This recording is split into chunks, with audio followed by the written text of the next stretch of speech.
We don't always know it when a family line snaps. Sometimes it's quiet. A conference room, a paper cup of coffee going cold, a look that lingers half a second too long. Madeline Harper's story starts in one of those rooms, where everyone showed up thinking they already knew the ending. She's a UX product manager, the one who learned early how to solve problems without making noise. And that's part of what made this hurt land so hard. Not because she wanted to fight, because she didn't. This is where she begins.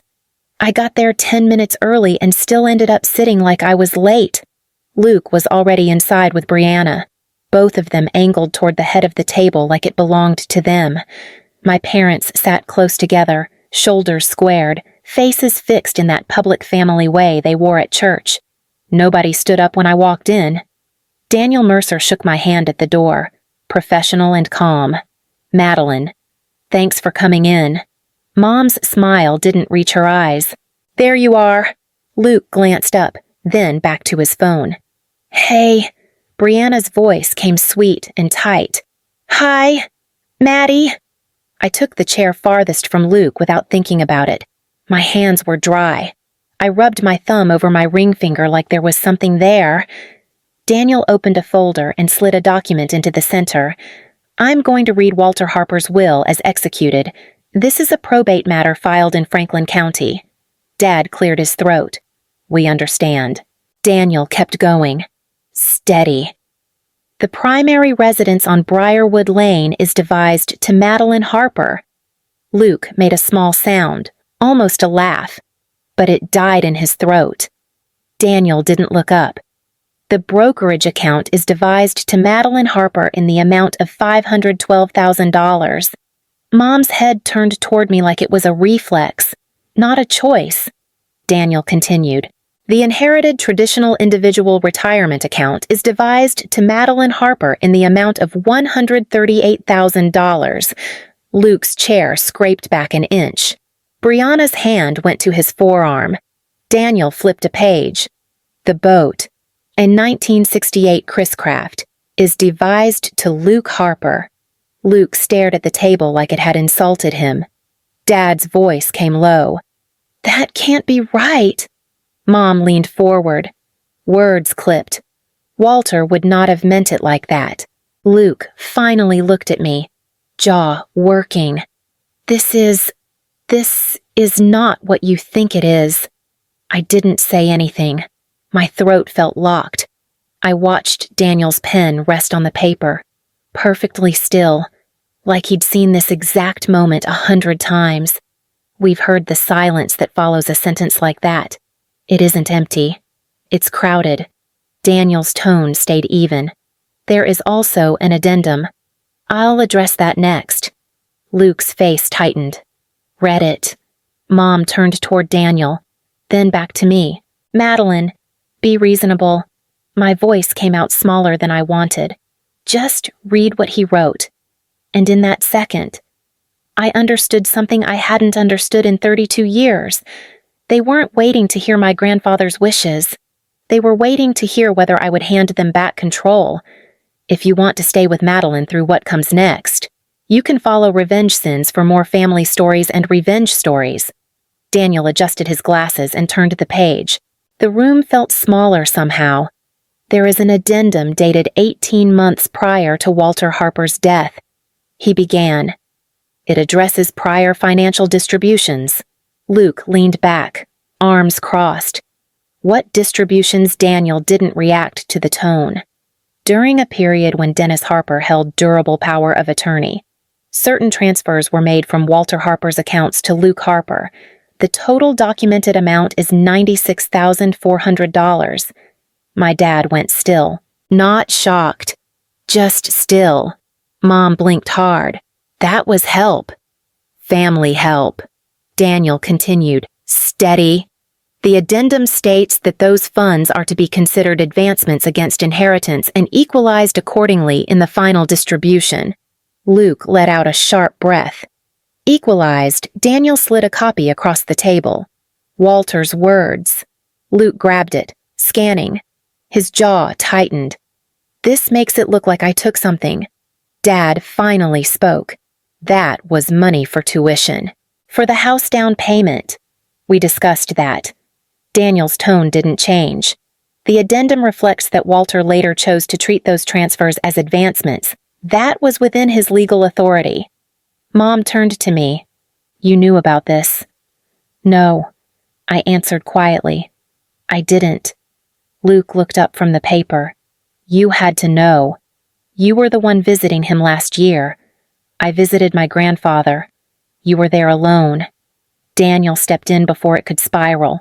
There is no indication of undue influence in the drafting of this will. It was executed with independent counsel present. Luke's eyes stayed on me. You think this is fair? I felt my palms start to sweat. It's what he wrote. Mom's voice softened, almost pleading. Madeline, this isn't about fair. Your brother has 2 kids, a mortgage, responsibilities. So did Grandpa. I replied, before I could stop myself. Dad's expression shifted. Careful. The word landed heavy. Luke pushed his chair back farther this time. This is unbelievable. Daniel folded his hands. If there are concerns, there is a legal process. A notice of intent to contest may be filed within the statutory period. Luke looked at him. And then what? Then the matter proceeds to estate litigation. Distribution would be delayed pending resolution. Mom inhaled sharply. Litigation. Over family. Luke didn't look at her. He was still looking at me. This isn't over, he said, voice low. Daniel gathered the papers neatly. I suggest everyone take time before making decisions. Chairs scraped. Mom reached for her purse without meeting my eyes. Dad paused by the door. You could fix this, he murmured. I didn't answer. My heart was pounding too hard to form anything steady. Luke stopped in front of me on his way out. You think this makes you equal, he muttered. It doesn't. The door closed behind them, one after the other. Daniel remained seated for a moment. Madeline, you should prepare for a filing. I nodded slowly. What does that look like? It looks expensive. I stared at the addendum still in my hand. Equalize prior distributions. I didn't feel powerful. I felt like something had just shifted under my feet and everyone else was bracing to shove me back. The email arrived at 10:14 in the morning, exactly 3 days after the reading. The subject line was a cold, clinical blade, notice of intent to contest. I opened it at my desk, caught in the frantic 10-minute gap between 2 design review meetings, for a shallow, hopeful second. I thought it might be bluff language, a dramatic but empty threat designed to scare me into a settlement. It was not. Luke's attorney had formally filed the notice with the probate court in Franklin County. The grounds listed were undue influence, alleging that I had strategically reestablished contact with Walter Harper late in his life to exert improper pressure during the drafting of his final will. My hands went cold against the aluminum of my laptop. Daniel Mercer called me 40 minutes later. This is procedural for now, he explained, his voice a steady anchor. It signals formal intent. If they follow through with a formal petition, we move out of the administrative phase and into estate litigation. How long? I asked, ducking into an empty phone booth in the office. 12 to 18 months, possibly longer if it goes to full discovery. And the money. The accounts. Everything is paused. Distribution is stayed while the matter is pending. The court will not release a single cent until the contest is resolved or withdrawn. I swallowed hard, staring at my reflection in the glass. All of it. Even the house. Yes, Madeline. All of it. What does fighting this look like? It looks like depositions, document production, and potentially a bench trial. My retainer for litigation starts at $25,000. That is just to begin. $25,000, I repeated. The number felt like a physical weight. And you cannot use estate funds, Daniel added gently. So those remain under court supervision. You must fund your own defense. That night, I sat at my kitchen table with my banking app open. I moved $18,000 out of my personal savings, the house fund I had spent 5 years building, and another $9,000 from my emergency account. It left a number on the screen that made my stomach drop. To cover the rest, I opened a credit line I had never intended to touch. I was not fighting with Walter's money. I was fighting with every hour I had worked for the last decade. 2 days later, the phone rang. It was an unfamiliar local number. "Is this Madeline Harper?" "This is Sarah with Buckeye Realty. I met with Mr. Luke Harper yesterday regarding the listing preparations for Briarwood Lane." My chest tightened. "The listing Luke does not have the legal authority to sell that house. He indicated he was the primary heir and provided access through the garage keypad. I have already installed a temporary lockbox." "Sarah," I said, my voice dropping to a level that surprised me, "you have installed hardware on a private residence without the owner's consent. That is a violation of the Ohio Real Estate Commission's Ethics Code. If that box is not removed within 60 minutes, my attorney will be filing a formal complaint against your license." I hung up and drove to the house. The lockbox was still there, hanging from the front doorknob like a parasite. I walked to the garage and typed the old 6-digit code into the keypad. The door rumbled open. I walked through the garage and pushed open the interior kitchen door. The house smelled of Luke's cologne, that expensive, aggressive scent he wore like armor. My phone buzzed. A text from Luke. "Did you really hire a lawyer? You're going to burn through your savings for this." I looked at the lockbox and typed back, "You already made it ugly." "Luke, I'm just making it legal." I did not step fully into the house that afternoon. I remained at the threshold where the garage floor met the linoleum, staring at the space like it was a crime scene. The house felt wrong. It was not broken or ransacked, but it had been handled. Every shadow seemed to hold the residue of someone who believed they owned the very air I was breathing.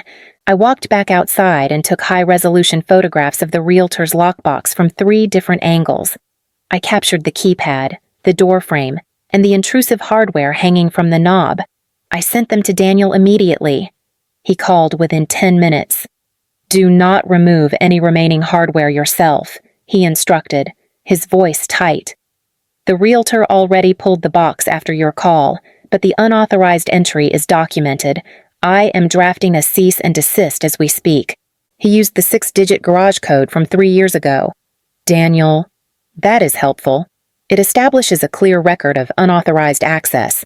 In the eyes of the court, he is a trespasser, regardless of his last name. Is that criminal? It can be. For now, we will keep this in the civil arena to strengthen the probate case. But the moment he steps foot back on that property, we involve the police." By 5 o'clock that evening, Daniel had emailed me a copy of the formal notice. It was written in sharp, clear lines of legalese unauthorized entry. 0 legal authority. Immediate demand to cease and desist all further access. The next morning, a locksmith named Eric arrived in a white van that looked older than my career. He wore a faded Bengals hoodie and carried the heavy, metallic scent of iron and cigarette smoke. "You the owner?" he asked, squinting at the brick colonial. "According to the probate court." "Yes," I replied, holding my folder of documents. He nodded, unimpressed by the drama. "Good enough for me. We will change every cylinder in the place." I stood nearby with my arms folded, watching as the old locks, the ones Walter had installed 40 years ago, dropped into a metal tray with a heavy, final clatter. He reset the garage system entirely, wiping the memory of the old codes. "You want a new 6-digit code?" Eric asked, handing me the keypad. "Yes." I entered 6 random numbers slowly. No birthdays, no anniversaries, no patterns Luke could ever decipher. Once he left, I walked through the house room by room. Luke had been meticulous, but he was not invisible. Drawers were closed but not flush. Closet doors were slightly off-center. In Walter's study, the leather chair had been angled away from the desk. Small things, enough to make my skin crawl. My phone buzzed. It was my mother. Madeline, you are escalating this to a dangerous level, she began, skipping any greeting. I am securing my property. Mom. Your brother was only trying to help. He thought he was saving you the trouble. He was trying to list a house he does not own. That is not help. That is fraud. You do not even live there, she snapped. Why are you being so territorial? I do not need to live here to deserve respect for my boundaries. There was a tight, vibrating silence on her end. You are turning this family into a war zone. I did not install the lockbox. Mom, Luke did. She exhaled a sharp breath. You are not thinking about the family. I am, I said, and hung up. That night, I ordered a security system with 4 motion-activated cameras. It was not the 100% certainty of safety I wanted, but it was a start. I lay awake for hours, replaying the sound of the garage door rumbling open. It was not the money that kept me awake. It was the realization of how easily he thought he could walk into my life and take what was mine. The email from Human Resources arrived at 10:17 on a Tuesday morning. The subject line was a sterile, chilling anchor, confidential meeting request. I knew before I even clicked the link that the floor was falling out from under me. The conference room they selected was tucked away in a quiet corner of the 8th floor, smaller and more clinical than the ones we used for high-stakes client demos. It contained a round table, 2 chairs, and a glass pitcher of water that remained untouched. Claire from the Ethics and Compliance Department sat across from me, her expression a practiced mask of professional neutrality. Madeline, thank you for making the time, she began, resting her hands on a closed manila folder. We received an anonymous communication through our internal ethics hotline referencing a pending estate dispute in which you are a primary party. I kept my hands flat on the table, pressing my palms against the cool wood so she would not see them shake. It is a private family probate matter. Claire, it has nothing to do with my professional performance or my integrity at this company. The communication included a copy of a filed Notice of Intent to Contest. She countered gently. It suggests ongoing litigation involving allegations of undue influence, as you currently oversee product design for our largest financial services clients. We are required to review any situation that could intersect with our ethics policy and potential reputational exposure. So, this is about optics, I said, the bitterness rising in my throat. This is about due diligence. For the time being, you will be reassigned from the Horizon project while we review the necessary documentation. Horizon was the pinnacle of my career, the largest client I had ever led. For how long? That depends on how the situation evolves. We need to ensure there is no conflict of interest or risk to our client's trust. I walked back to my desk through an office that suddenly felt like a foreign country. By lunch, my phone buzzed on the desk. It was a text from Luke. Heard you were having some trouble with the Horizon project. That is a shame. I walked to the stairwell before calling him. Did you contact my employer? Luke, I did not have to do anything, he replied, his voice oozing a false, oily concern. People talk. You are the one dragging this through the public record by hiring a lawyer. You are blowing up your life over one house. You sent that email to my Human Resources department. I snapped. You are making choices, Madeline. I am just letting the world see them. I hung up and opened my banking app. I looked at the routing and account numbers for Luke's personal account details saved from a dinner bill we had split years ago. My thumb hovered over the screen. If I transferred $100,000 right now, the noise would stop. HR would clear me. My mother would call me her daughter again. I typed in the numbers. Then, I watched the cursor blink for 5 seconds before I hit delete. My chest felt tight, but my hand was finally steady. I opened my email and wrote a single line to Daniel Mercer. Proceed. Daniel called me into his office on a Thursday afternoon.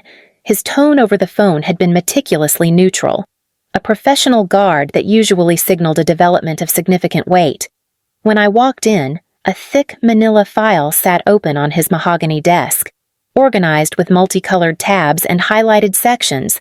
A neon yellow sticky note was affixed to the top page like a warning flag. "Probate disclosure," he said, sliding the heavy stack toward me. "We received the full account records covering the 14-month period when your father held durable power of attorney for Walter." I sat down slowly, the leather chair creaking beneath me. "I remember when Grandpa signed those papers. He thought he was making things easier for the family." Daniel tapped a spreadsheet with the tip of his pen. "During those 14 months, Dennis Harper had total authority over Walter's primary checking and brokerage accounts. Our audit shows multiple systematic transfers made directly to Luke Harper. They are categorized as tuition reimbursements, home down payment assistance, and various bridge loans. The cumulative total is $96,400. I stared at the number printed in stark, black ink. It was not a rounded estimate. It was a clinical calculation of favoritism. He never mentioned a single cent of that. I whispered. "There is more," Daniel said. "Walter eventually discovered the pattern. He formally revoked the power of attorney 6 months before the period ended. Here is the notarized revocation letter, signed by Walter 2 years before he passed away." He handed me the crisp sheet of paper. I recognized Walter's signature immediately, the steady, upright loops of a man who refused to be ignored. He amended the will 48 hours after signing that revocation. Daniel continued. "The addendum we read in the conference room, the equalization clause, specifically references these prior advancements. This was not a sudden act of favoritism toward you, Madeline. It was a correction." The room felt heavy. For a decade, I had swallowed the narrative that Luke was the one who needed support because he had the most responsibilities. But Walter had seen the imbalance. He had kept the receipts. As I stood to leave, Daniel looked at me over his glasses. "Madeline, sometimes estate disputes aren't about money. They are about identity." Outside, the air felt biting. I sat in my car until my phone buzzed. "Luke, I got the discovery packet. Luke, Dad, says Grandpa misunderstood the transfers. It was all discussed." I typed back a single sentence, my fingers steady. "He revoked the power of attorney. Luke." The 3 dots appeared on the screen, dancing for a long minute before vanishing. Then, one final reply. "Luke, this is not what you think." I locked my phone and pulled into traffic. I finally knew exactly what Walter thought. And that was enough. Daniel called 2 days after Luke received the discovery packet. "They've requested mediation," he told me. "No petition filed yet." I sat at my kitchen counter with my laptop open, untouched. So he's backing off. He's reconsidering. Because of the power of attorney, that would be a reasonable inference. The mediation was scheduled for the following week at a downtown office suite. Neutral conference room. Long table. Pitcher of water again. Luke walked in with his attorney. A man with a tight gray suit and an even tighter expression. My parents followed behind them. Dad didn't look at me at first. Mom did. Briefly. The mediator, a woman named Karen with reading glasses resting low on her nose, began in a calm tone. "We are here to explore resolution options. This is voluntary." Luke leaned forward almost immediately. "This shouldn't have gone this far." I kept my hands folded in front of me. "You filed the notice. You forced my hand." Daniel cleared his throat lightly. The estate plan was drafted with independent counsel. Luke's attorney shifted papers. "Our client feels the equalization clause unfairly characterizes prior family assistance." Karen glanced down at her notes. The transfers were documented under a power of attorney arrangement. Dad finally spoke. Walter knew about those transfers at the time. Daniel responded evenly. He later revoked the power of attorney and amended his will. Mom's voice came softer. He was old. He could be stubborn. I looked at her then. He was clear. Luke's jaw tightened. "You're enjoying this." "No, you've always wanted to prove something." I felt the old pull in my chest, that familiar need to shrink, to calm things down. It didn't move this time. I didn't ask for the will, Karen interjected gently. Let's focus on possible resolution. Luke's attorney suggested a partial redistribution, a good faith adjustment, he called it, to preserve family harmony. Daniel turned slightly toward me. Any voluntary reallocation would require your written consent. I met Luke's eyes across the table. He looked tired, not defeated, just worn. You think this is about the house, he muttered. It's about what Grandpa decided. It makes me look like I took advantage. I paused. The documents say what they say. Silence settled over the table. Karen folded her hands. Mr. Harper, without a strong undue influence claim. Formal litigation carries significant cost risk. Luke's attorney shifted again. My client understands. Dad leaned back in his chair, rubbing his temple. Mom stared down at the wood grain in the table. After a long minute, Luke exhaled slowly. If I withdraw the notice, this ends. Daniel answered calmly. The estate proceeds according to the will. Luke didn't look at me when he nodded. Fine. No handshake. No apology. Just paperwork sliding across the table. As we stood to leave, Mom touched my arm lightly. You didn't have to push this. I stepped back gently. I didn't. Outside, the air felt lighter than it had in weeks. Not victorious. Just clear. The official distribution letter arrived on a quiet Monday morning. Daniel's email was short.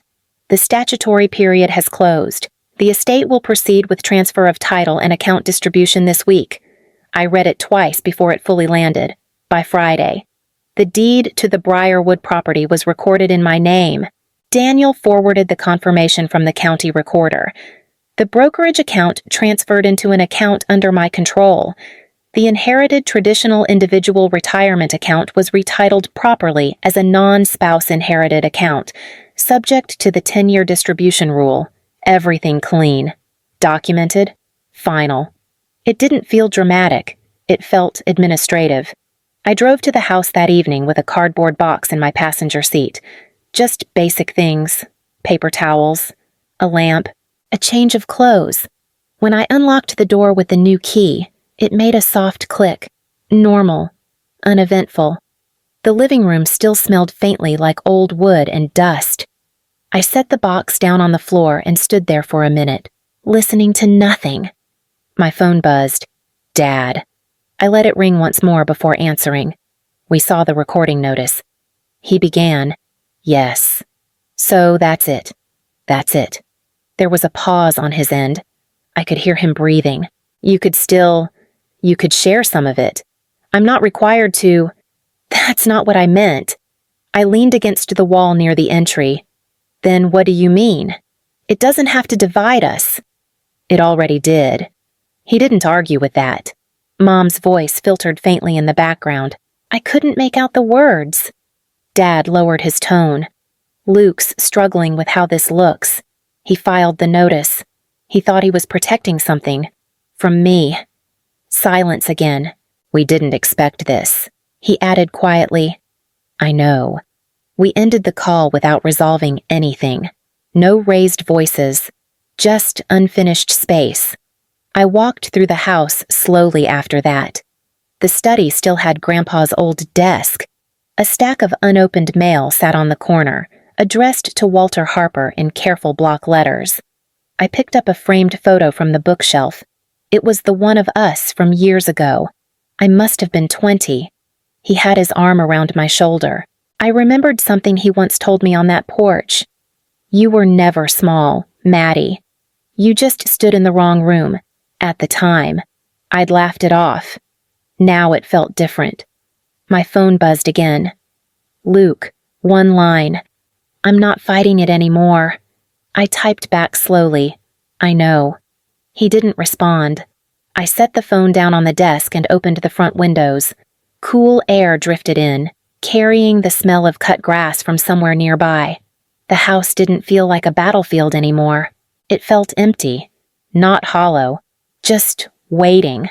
The first night I actually slept in the house. It was not dramatic, There were no tears and no cinematic music playing in the background. It was just me on a mattress on the floor of the old guest room with the windows cracked open to the Ohio night. Earlier that week, I had met with a financial advisor to finalize the transition. I moved the $512,000 from the brokerage fund into a conservative, long-term allocation plan, a municipal bond ladder designed for stability. We also mapped out the tax strategy for the $138,000 in the inherited traditional individual retirement account. Under the 10-year distribution window, we planned annual withdrawals to minimize the income tax hit. For the first time since the reading of the will, the numbers did not feel like a threat. They felt organized. The family noise had settled into a dull hum. Mom stopped texting her veiled accusations. Dad sent one message 4 days later. "We are here if you want to come over for dinner." I stared at the screen for a long time before typing back, "Not yet." Luke did not call again. He sent one final clinical message regarding the paperwork for the 1968 Chris Craft boat. The silence between us was not explosive. It simply existed, a wide and permanent canyon. On Saturday afternoon, I sat at Walter's old desk with a fresh notebook.